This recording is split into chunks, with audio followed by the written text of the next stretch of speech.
DJ and PK reminding you to join Scotty G and the coach, Tim Lacombe, Monday, RGS Exteriors, 4235 Farm Road in West Jordan. Well, PK, it's happening. In-state basketball is back. Sort of. Not all the matchups you want to see, but Utah State and BYU have signed up for a home and neutral. Forget the home and home. BYU's not going to Logan. Home and neutral. So a game at the Marriott Center, a game at the Delta Center, and then we'll see where they go from there. Yeah, I just opened up Twitter, and I saw Dan, who is USU, the right blue. Hot take. I would rather beat New Mexico in the iconic pit than beat BYU in the Marriott Center, which is not iconic. And then James responds, you must have an incredible memory if you know what it's like to beat BYU in the Marriott Center. Now that I believe. Yeah, Aggie fans who don't want to win at the Marriott Center. Liars. Come on. Well, it's not that you don't want to win, but what would you rather have? Would you rather have the iconic pit? The pit is iconic. I think they just want to win over BYU. They've lost 10 straight. 10 straight, yeah. Well, that's because they don't play them when they have the good teams. They haven't played since 21. Since 21. That's a joke, and I don't like jokes in this case. Play each other. Play on the playground. We'll go out on a blacktop. You name the place, you name the time, and we'll be there. Yeah, that's the Urban Meyer of basketball right there. I like that. Urban wanted to play, who was he wanted to play in a parking lot? Oh, he wanted Bama. Auburn? You name it. I think Auburn was undefeated. You want undefeated Auburn. We'll play him in a parking lot. Yeah, we'll replace Paradise and put up a parking lot just to play you. I mean, we'll go shirts and skins. You name it. No refs. Call your own fouls. That's the way I approach my sports. I don't know about yous guys. And then afterward, Cattle fan, I'm not sure why this game is being played. BYU is irrelevant and can't even win a tournament game. Utah State should look for better competition in the non-con. Oh, man, that's just a stirring shot. The pot right there. No, we'll play you anywhere, anytime. Shirts versus skins, and then afterward, to rehydrate, we will drink Culligan water. Just my opinion, at CHBrian04. Why would they if they don't have to? The reality is BYU's in a conference that allows them to make these deals, and for programs like Utah State, they have to accept. Well, why have a basketball team? You don't have to have one. I mean, BYU Idaho doesn't have one. They do not. University of Utah doesn't have one. I see what you did there. Sports, and yes, good point on Utah. I couldn't help myself. Here's a little. It's going to get back to Alex. You're going to have to answer for that. It's going to get back to Alex. Alex has a sense of humor. Hey, man. Alex said he was pissed when he came out and seen the lack of a crowd. Get Alex on. I want to talk to him. I've known him longer than Scotty G. I mean, come on. He and I go way back. There's only one guy in the media. Very upset with the crowd. One guy in the media who covered his first college game and his last college game, who's still working in the media. And you know who that is? Jake. No. Ben. No. Scott. The coach, Tim Lacombe. It's PK. Yeah. There's only one guy in the media, and this just means I'm older as crap, that's all it means, who covered Austin Ainge's first college game as a beat writer and covered his last college game as a beat writer. Man, I go way back.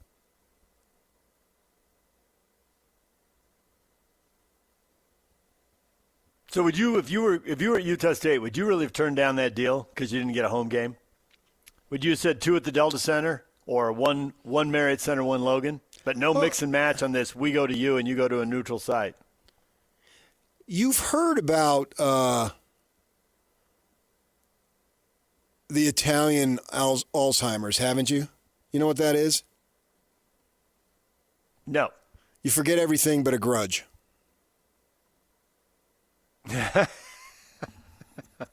Nice. and I'm half Italian, but I'm actually the culture is a little bit more because for whatever reason we didn't spend as much time around the Irish when I came along. My sisters can regale, and they do this every time they get together. We get together. They regale themselves with old stories with my Irish grandparents because they know I didn't experience that, and mine was heavily probably for one because my Irish grandfather died when I was like 2. And my Italian side, my grandparents lived well into their 90s, and so I was out of the house and in my 20s when they died. So I have a lot more history with the Italian side. So yeah, I could hold a grudge even if it spites myself. Now, when you ask that question, if I was the AD or the coach, would I really do that? I would like to say, well, screw you. That's my first inclination on everything was, forget you, only stronger. And then I try to calm down over time. Maybe that's with the help of a spouse cracking me over the head with a frying pan telling me to calm down, metaphorically speaking. And then I think probably I get your point is that it's to Utah State's advantage. Because if Utah State goes in next year and wins that ball game, that is huge. I don't know that they would have a better win with the possible exception of Gonzaga. And you could say, well, wait a second, Gonzaga's 5,000, the Marriott Center. That's going to be sold out, blah, blah, blah, blah, blah, blah, blah. And so you could argue that beating BYU in Provo is harder than beating Gonzaga at the McCarthy Center, named after the former owners of the Salt Lake Tribune. And it's something that it's worth the opportunity because you certainly aren't going to lose anything quad one, power index wise, whatever the phrases are these days. Whereas, man, you could gain a lot by doing that. And so, although it's a little bit of a mystery because new coach, new team, you do return some guys here locally. We know 2 guys in particular, Templin and Falslev there. So it sounds like a good idea, but it may be too much of an ask. We'll see what team they have. I'm going to go under the assumption that they're going to have a good team because they seem to always have a good team. But for them, they really have nothing to lose. I think BYU doesn't have much to lose either if they went to Logan. And I also think that probably if in 2 years that Utah State has more to gain than BYU does if they beat them in the Delta Center. So to answer your question, after I've calmed down, I'm going to play them. I wonder if they could have pushed harder and gotten the 2 games in the Delta Center. I wonder if there's a part, and this is where we ought to have Ken Pomeroy on because he would know. I mean, we generally know, but he specifically knows how much of an advantage it is. Hey, go play them on the road. Yeah, it may look funny, but your ability to get quad one road games and to possibly, pull off a win, that is so powerful that forget the optics. Give yourself that opportunity. I wonder what Ken would advise. Yeah, that's what I'm saying. That Ken would say, "Go." I don't need, and I love Ken as much as the next guy. I would have let him in the door and not make him walk around back like you did, because I've broken bread with him. I know what he looks like, and I don't need him to say the committee's eyes would just beam wide open if next season Utah State goes to Provo and beats them in the Marriott Center. Absolutely, as I said, that would be the best road win that they could probably have with the possible exception of Gonzaga. That's an absolute fact.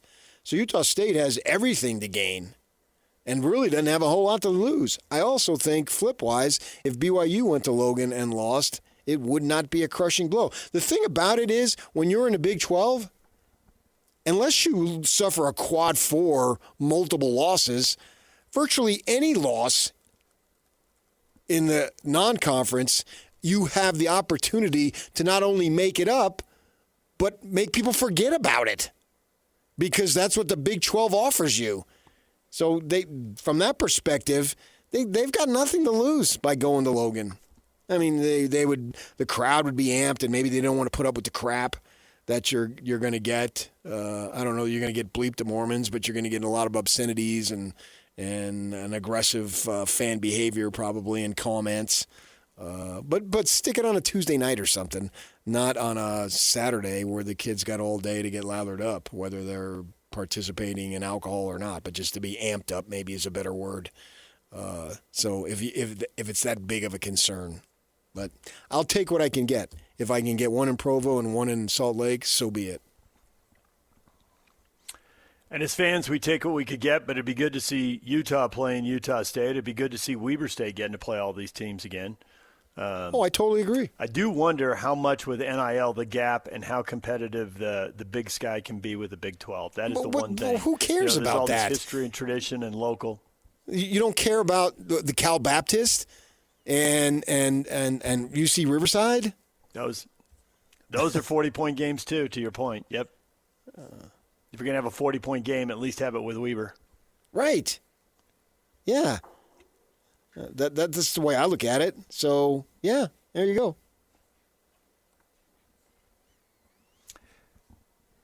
And if BYU is going to play neutral site games, can they get to Pittsburgh, Omaha, Fort Worth, or Spokane? Because those are the 4 Thursday, Saturday sites for the 2027 tournament. Get in those arenas and play a game or two. Who wants to go play in the Texas area? Go play Fort Worth. There's a ton of recruits down there. Go. Well, that'd be cool if they can play Gonzaga and Spokane. Yeah, absolutely. That'd be a great idea. Yeah, that'd be a great series. I'm surprised they haven't done that. Maybe Kevin doesn't have the connection to Mark Few that Tim Lacombe and Dave Rose had and all that. That was always a fun series, and then plus they have enormous respect there with Tommy Lloyd's gone, obviously, and but they don't. Those guys had a relationship because they were the big dogs for a decade. And actually, and I've spoken to Mark Few about this, and he's spoken publicly about it, that they really appreciated the opportunity to go into BYU. Well, now they're going to go into the Pac-12, and it's a new formation of the Pac-12. It seems to me that ought to be something. We've seen, they just said yesterday, right, that the BYU women are going to play New Mexico. I mean, they should keep those things alive. On that situation there. I mean, it's a relatively cost-effective. It's not super far, and there is a history there, and people like that, man. To see what, and they're resurrecting the Poinsettia Bowl, but to see the Wyoming people be so excited about the opportunity to play BYU. Now, they since played them again, but at that time, they hadn't in a while, and in San Diego, you could just feel it. And when the Wyoming fans showed up, it just seemed like it was familiar. It's something that I was used to. And I saw them at the airport. They were I was on the same flights as them coming and going, right, to get down to San Diego. I covered that game for the station. And it was, you could just had a little pep in their step there that we're playing BYU. For longtime fans, this is something that you literally did every year for years and years. And why not keep those things going, particularly in basketball where you've got an ample amount of games that you need to fill your schedule with? Yeah, there's so many games. There's so many opportunities. And I'm glad they brought the Poinsettia Bowl back. That makes sense. I think Vegas should start a second bowl game. There's enough teams out here in the West. You got the Pac-12 and the Mountain West. Have them square off, and you'll get more of these games you're talking about. Why not? Do it. Let's go. And at least you keep it. It'll never be the same. But you keep it alive to an extent. And maybe I shouldn't say never because who knows what never means in college sports. But it doesn't seem like it'll go back. But there is a history there. And BYU's playing Colorado State this year, right? And that's cool. I mean, they had some great games over the years. Lubeck had a really good team, and it was fun to go over there. I'll tease this. I sent an email to see if we can get Jim Mora Jr. on. We'll see. Jim Moore Jr., yeah. I mean, he's a talker. I can recall at Pac-12 Media, Adrian was our producer, right? And so he's producing then. And so he can hear us, and Hans was there, and they're having conversations because Hans had the relationship with his dad a little bit. And Jim is just getting so fired up, man, and he's just dropping words that you don't want to have play on radio. So the bump back music is like we're playing somebody's greatest hits because he doesn't know. He's got the headphones on, but he doesn't know that means we're coming back, right? And he's just talking up a storm. And Adrian's got to wait. He can't pot him up. No, he can't, not yet, because his spit's flying and he's going to town. And I'm enjoying the conversation too, but I know Adrian's got to listen to make sure he doesn't bring him back too soon and have some FCC issues. All right, DJ and PK, we're joined all morning by the guys from Culligan. Coleman is here, Colson's here, and Kent is here, and they are talking water. And guys, why is now the right time to pick up the phone, make the call, and talk to Culligan about improving your water? Why the immediacy? Yeah, it's because everything's really expensive right now. I don't know if you've noticed this, but it seems like everything is expensive. Labor and repairs especially. Garage doors, this, that, the other thing. Water leaks. They can be really expensive, and repairs can cost you so much money. So it makes a lot more sense to just protect what you've already built. And that means that you don't have to replace things earlier than you should. And so that's why we're here. We're here to talk about water filtration. We're here to educate people on why it's important and talk about, Culligan and all the things that they can do. Which comes to mind, that's all great, and if you put a deal on top of it, it becomes a no-brainer. Is that not right? That's my man Kent. That's why we've got a deal for you. It's just like Colson said, protect what you've built, $1,500 off today. Give us a call while we're on the air. We're here for another 30 minutes or so, so you got to call now, 801-509-9602. Mention that offer, the protect what you've built. We'll come out, test your water, show you what's in your water, look at the current equipment and the current setup you've got right now, and put you into the right system to make sure that we're taking care of all of your appliances. Make sure that your family's happy and healthy. This is a great deal. It's the best offer we've ever given. So $1,500 off, but you got to call us today or visit us at CulliganSLC.com. CulliganSLC.com online, or call 801-509-9602. 801-509-9602. Call, say, protect what you've built. How about that $1,500 off? Make the call right now. 801-509-9602. Thanks, guys. Thank you. Thank you. They've been doing it for a while. This is Jake Scott and Ben Anderson.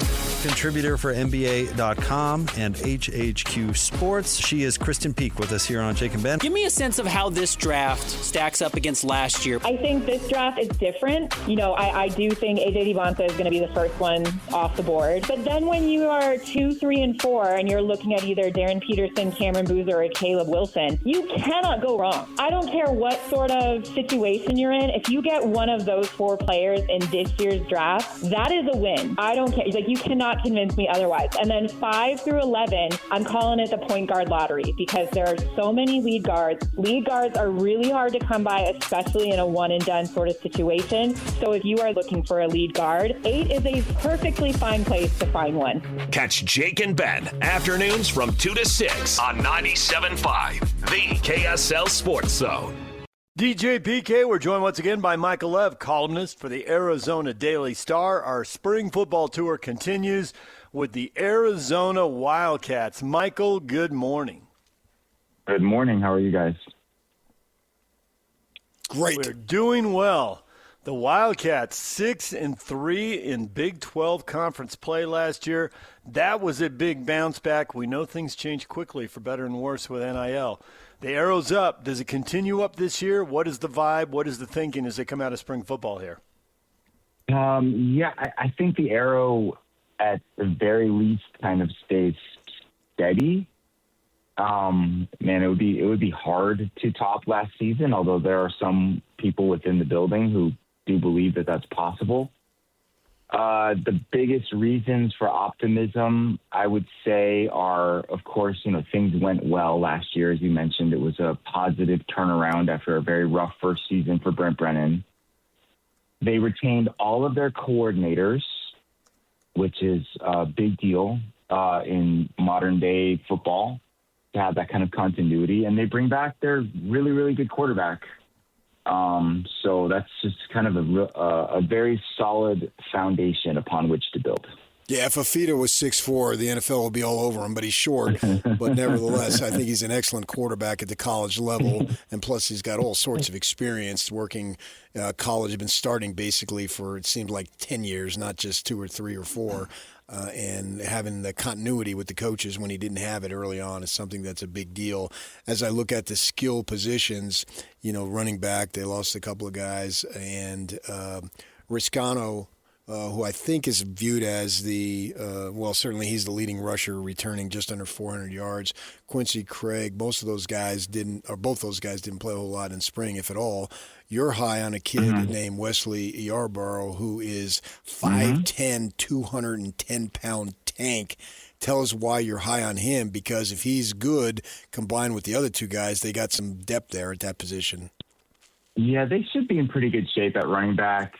They did lose Ismail Mahdi, who was a transfer last season, had a really productive year. But it was kind of a three-headed monster when Kedrick Risino was healthy. He played a lot, very effective in the red zone. Quincy Craig was kind of a third down back, and I would imagine he will resume that third down back type of role. Good blocker, smart, experienced, good pass catcher. And Wesley Yarborough, he played mostly special teams last year as a freshman. He is built very similarly to Kedrick Risino. He is really big and strong and powerful and can run through people, but also has good enough footwork to kind of maneuver in tight spaces on the inside, and really showed progress as a pass catcher during spring ball. A bunch of catches that, required a lot of skill near the sideline, like doing the dead leg thing, making sure you keep your feet in bounds, concentration to catch the ball. Those are the kinds of details that show, that some young players paying attention, right? So I think they're in really good shape there. They did lose a recruit during January. A kid ended up going to Oregon. So they brought in a replacement named Antoine Roberts, someone who had played at Marshall under the current offensive coordinator, Seth Davies. So that's kind of a security blanket for them, too, having that veteran who knows the system.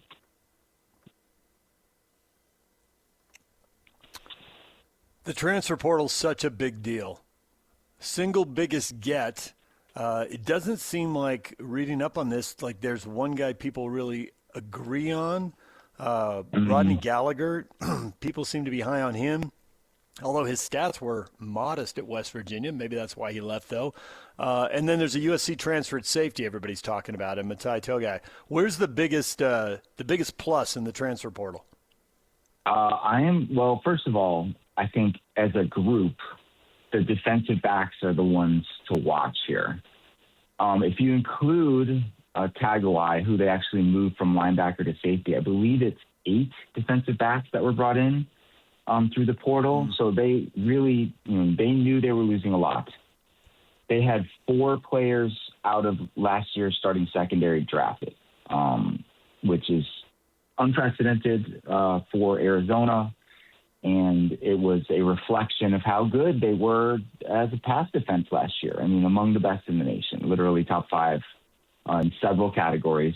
So position-wise, I mean, that's the area that they tried to replenish the most. But if you're talking about one player who I think from the portal is going to make the biggest impact this year, I would choose tight end Cole Rusk, who played a bunch at Illinois last season. Prior to that, he was at Murray State. Has had some injuries over the years, so he's a 6th-year college football veteran, but just right away stepped in during spring ball and took over the tight end position. Like, clearly the number one guy. I don't know how he established such good chemistry with Noah Fafita, since he hadn't really played with him before, but the two seem to have it right off the bat, and maybe that's just because Cole Rusk has been around and just knows how to play football. But that would be my choice if you're looking at one guy out of the portal who I think is going to have the biggest impact this year. Receiver, I know you're high on Trey Spivey. Fafita calling him a generational talent. And my gosh, we all remember T-Mac McMillan, what he did and what he's doing in the NFL. Now you look at Spivey, 6'4", 213. That's some pretty good size. Obviously reminds us of T-Mac, who was literally a generational talent. Might be to think that anybody could compare to him would be something really special. They lose a couple of receivers, but they also seem like besides Spivey, they got maybe at least two others that showed a little bit. So Fafita should have some targets to throw to. Yeah, I was struck by that comment too, because as you mentioned, Noah Fafita's literal best friend is Tetairoa McMillan, who's, the best receiver in Arizona history and was a top 10 pick and, offensive rookie of the year in the NFL, all that stuff. I'm like, wow, okay. That seems like a generational talent. You're telling me Trey Spivey is potentially on that level. Like, whoa. Your ears perk up when you hear that, but you see it in flashes during practice. Like, he's got everything you want, right? He's got great size, and he's listed at 6'4", 213. He can high point the ball. He's willing to go over the middle. The thing for Trey is that it's just been, working on the details of the position. Wide receiver is a very detailed position. Like, you have to be precise with your routes, with your depths, with your splits, where you line up, how you attack defensive backs. So that's been a learning process for him. He's got the work ethic, the coaches say, to get all that stuff down. And if he does, he could be in for a really big year. They also bring back Giovanni Richardson, who went by Gio last year, had a really good and promising freshman season. He's like a clone of wide receivers coach Bobby Wade. Like, they talk very similarly. And Gio's got a ton of potential as a smooth route runner, tough, kind of a rising player. Doesn't have quite the size that Trey Spivey does, but then again, few do.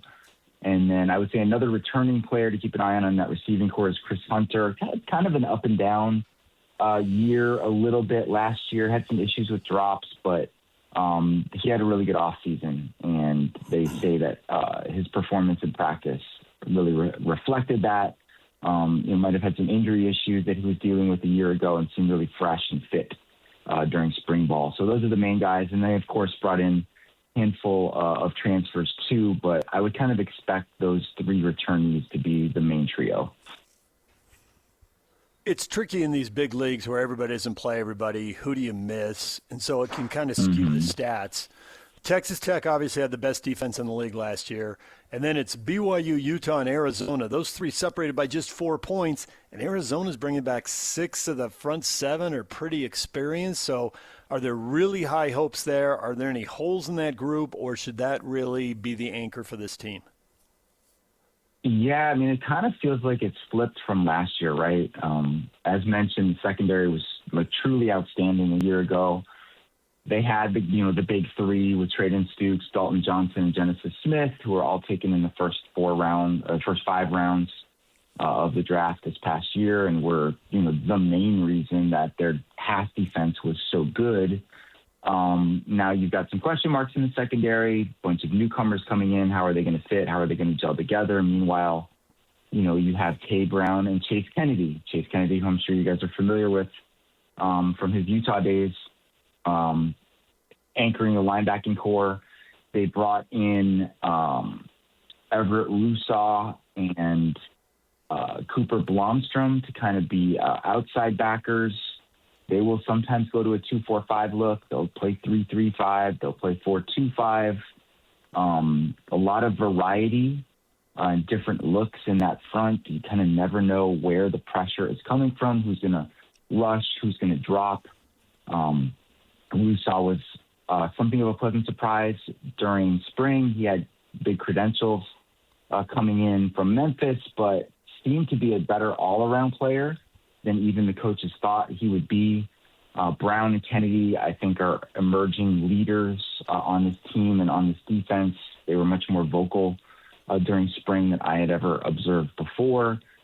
People might have some questions about defensive line because they didn't really bring in they brought in one veteran. And that's a kid, Kevin Moore from junior college, who did not participate in spring because he still was finishing up classes.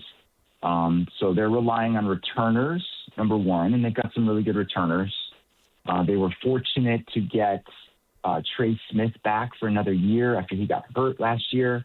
This is another sixth-year guy who should really be the anchor down there. Maze Pesse had a great and pleasantly, surprisingly good freshman year, and looks like a gem that they unearthed on the recruiting trail. So he's heading into his true sophomore season. Leroy Palu was a positive addition out of the junior college ranks last year. He'll be a senior this year. And then they've got some really good-looking freshmen, too. And after Pesse was so successful last year, they're not reluctant to play these guys. So some names to file away. To keep in mind, Prince Williams, Kaisi Lafataga, and Keatron Harris is the other one, who all had their moments during spring. They all made mistakes during spring, but as players and coaches said, that's what spring ball is for. That's okay. Go ahead, make your mistakes, learn, figure it out, and you'll be better for it in the long run. You've been on our show a number of times. You probably don't remember, but I have extensive Arizona roots, went to high school and NAU and then ASU. Grand Canyon, too. I'll throw that one in there. The only higher institution I did not go was the U of A. But nevertheless, I'm intimately familiar with them. And it's funny that both teams, both high-level teams with the Sun Devils and the Cats, have had good seasons, but trying to follow it up has been the key, and it just hasn't happened that often. They have good seasons, and you can go back, let's see, in 2024 with Fish, they had a good season, and then, it doesn't, or 23, whatever it was, it doesn't work out. And then they stink. And then last year was a nice season for the Cats. So what it'll be. And the Sun Devils have had it's almost paralleled there with the same type of good season and then not being able to follow it up. Now, this year, to what level, I don't know. But I anticipate, if for no other reason that I'm a Fafita believer, he's proven to me that he's very good at the college level. And as I said, if he were a few inches taller, the fact is, if he was a few inches taller, he wouldn't be at Arizona right now. He'd be in the NFL. But I believe in him. So I think they'll have a respectable season, if not a very good season. It sort of follows him somewhere in between decent and really good. Am I accurate? Yeah, I think that's what everyone is hoping for. To your point, they went 10-3 in 2023 and followed it up with 4-8. Yeah, 10-4 in 2014, and the next year was 7-6, and had a gazillion injuries. 12-1 in 1998. They were 6-6 the following season. The best they've ever done after one of these kind of breakout years is probably going from 93 to 94. They were 10-2 and then 8-4. I think if they went 8-4 this upcoming regular season, it would be considered somewhat satisfying. Expectations might be even slightly higher. I saw USA Today came out with a top 138 a few days ago, and they had Arizona 17th in the country. Yeah. So that's kind of that's knocking on the door of the CFP, right? Yeah. A lot of things have to go your way. You got to get lucky with injuries. Schedule dictates some of that. They've got a really tough game in week 2 at BYU. Very, test right off the bat to see how good you are. I think the rest of the schedule, honestly, is pretty manageable. I think there's a lot of parity in the Big 12 overall. But I think something in the 8-4 range is probably realistic. And given the history that you cited, that would probably be considered another successful season. As long as they get a W in that 12th game, too. Yes, of course.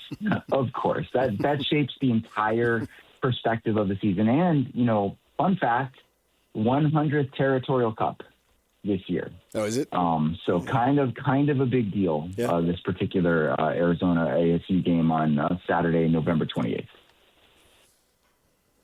How big a deal is it to go to West Virginia and play Rich Rod, the former Arizona coach? Yeah, I think it's a huge deal. This will be the first time that they play West Virginia with Rich Rod as the coach. That will be a huge storyline here in Tucson that week, and will be a huge storyline in Morgantown as well. He was the coach here for 6 years. They did really well for the most part over those 6 seasons. Went to bowl games 5 times. I don't think that's ever happened at any other period in the history of the program. It was not, however, an amicable breakup. There were some things that were happening behind the scenes that led to Rich Rod's dismissal. He's bounced back.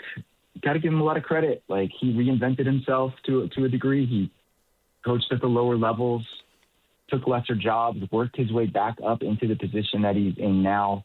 I know they've had massive turnover on their roster. So what West Virginia is going to look like this year is something of a mystery. But, yeah, that's going to be a really big deal. I'm sure it'll be emotional to some degree for Rich Rod and his family. Both of his kids work for the program as well. And, they grew up in Tucson, attended Arizona.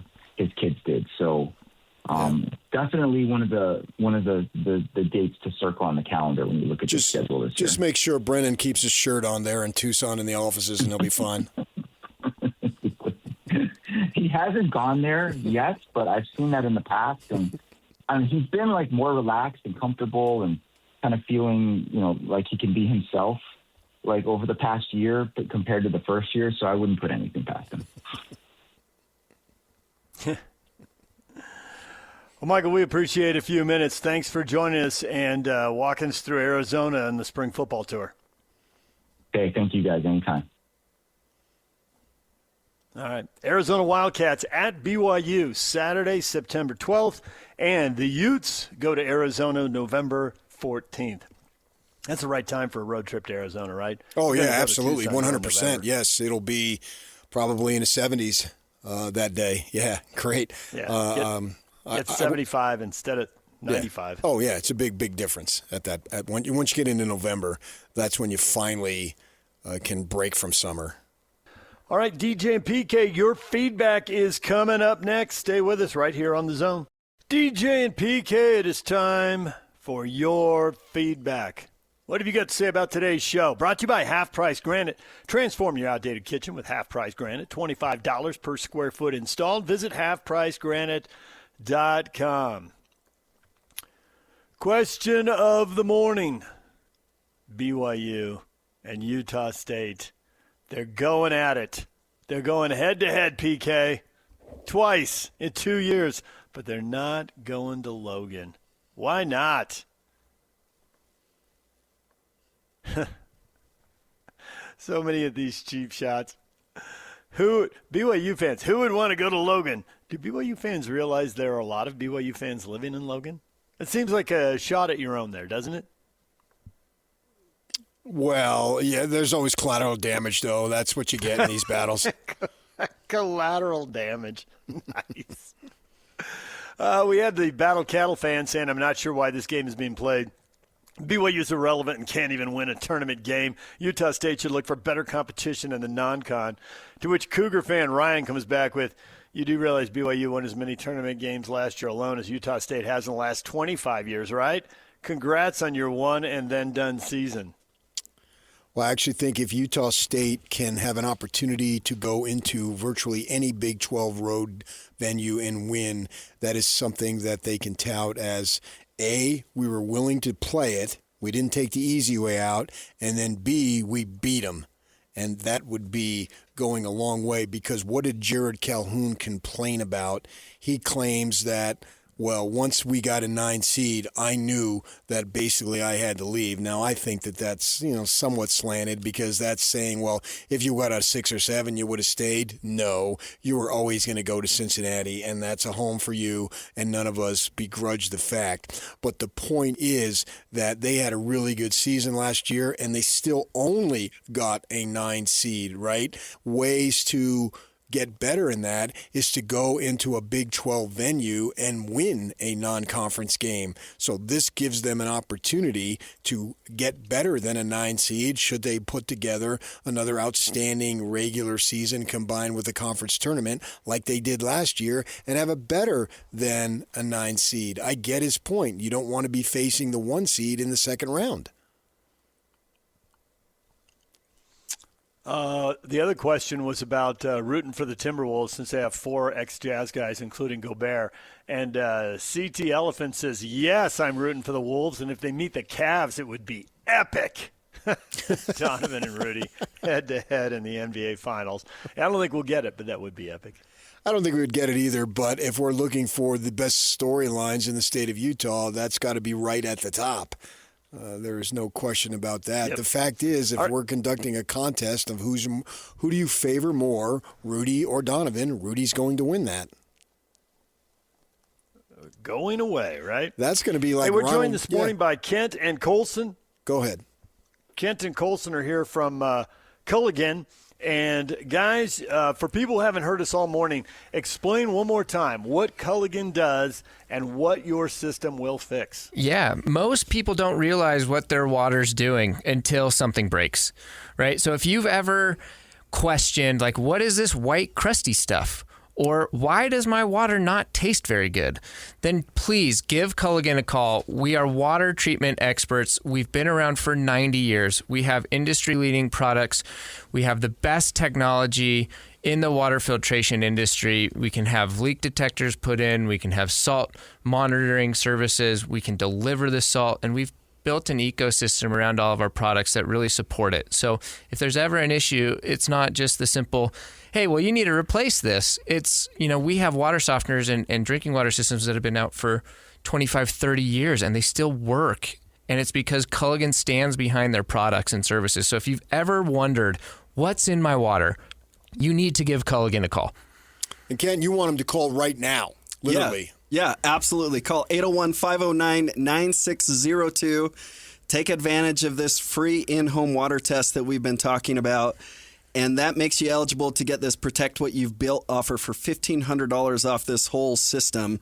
We'll set up your water evaluation and make sure you get that $1,500 off savings. And guess what? This is the last time to call. So I'll up the ante without permission from my boss, Colson. We'll throw in free salt delivery for an entire year. Free salt delivery! Yeah. What more could you want? And the free salt. And the free salt! Oh, my gosh! Yeah. So give us a call, 801-509-9602, or visit us at CulliganSLC.com. That made this whole experience worth it. Just watching PK do that was the best thing I've ever seen. Well, jump on it. Give him a call. Kent and Colson. Kent and Colson join us from Culligan. Guys, thanks for being in all morning. We appreciate it. Give them a call, 801-509-9602. Thanks, guys. We appreciate it. Scotty G and the coach are up next. Thanks.